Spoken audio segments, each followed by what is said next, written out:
তোমার কাছে ক্ষমা চাইছি, ভুল হয়ে গেছে আমার, ক্ষমা করে দাও আমাকে। আমি তোমার সঙ্গে আমার জীবনটা জড়াতে চাইছি না কৃষণ।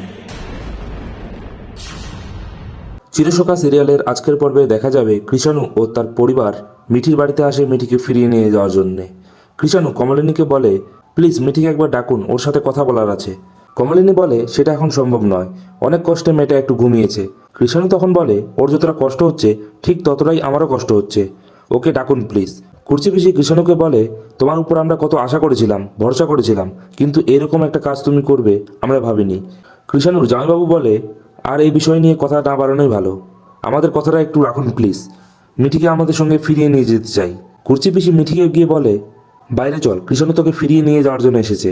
কৃষাণু মিঠিকে বলে, সব দোষ আমার, প্লিজ আমাকে একবার ক্ষমা করে দাও, আমার সাথে বাড়ি ফিরে চলো।